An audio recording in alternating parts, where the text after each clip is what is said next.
কি দিয়ে প্রশ্ন করে অনেক সময় কর্তৃকারক হয়। এটা অবাক লাগলেও বাস্তবে তাই। আমার স্ক্রিনে দুটি বাক্য লেখা রয়েছে।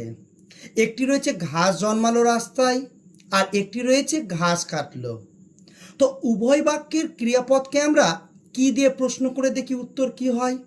তো প্রথম বাক্যে কি জন্মালো, ঘাস জন্মালো, আর দ্বিতীয় বাক্যে কি কাটলো, ঘাস কাটলো।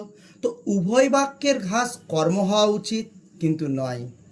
উপরের বাক্যে ঘাস হচ্ছে কর্তৃকারক, আর নিচের বাক্যে ঘাস হচ্ছে কর্মকারক। এবার দেখা যাক কিভাবে হলো।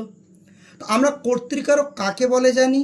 যে কাজ করে সে হলো কর্তা, আর কর্তার সঙ্গে ক্রিয়াপদের সম্পর্ককে বলা হয় কর্তৃকারক। তো এখানে দেখতে পাচ্ছি ঘাস জন্মানো কাজটা কিন্তু নিজে করছে। যে কাজ করে সেই কর্তা, যেহেতু নিজে কাজ করছে। তো কি জন্মালো? ঘাস জন্মালো। কে জন্মালো? ঘাস জন্মালো। যাকে কি ও কাকে উভয় দিয়ে প্রশ্ন করে উত্তর পাওয়া যায় সেটা হয় কর্তৃকারক। তাই ঘাস জন্মালো রাস্তায়, ঘাস হবে কর্তৃকারক।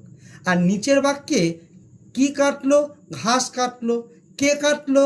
উত্তর ঘাস আসছে না, মানে সামওয়ান পার্সন বা অন্য কোনো একজন ব্যক্তি কেটেছে, মানে এখানে কর্তা উজ্জ রয়েছে। তাই নিচের বাক্যে ঘাস কাটলোতে ঘাস হবে কর্মকারক। তো উপরের বাক্যটাকে আমাদের বলা চলে কর্মকর্তৃবাচ্যের কর্তা, যাকে আমরা ইংরেজিতে কসি প্যাসিভ ভয়েস বলি। ধন্যবাদ। আলোচনাটি ভালো লাগলে আমার চ্যানেলটিকে ফলো করে দিও, আর বন্ধু বান্ধবদের কাছে শেয়ার করে দিও। ধন্যবাদ।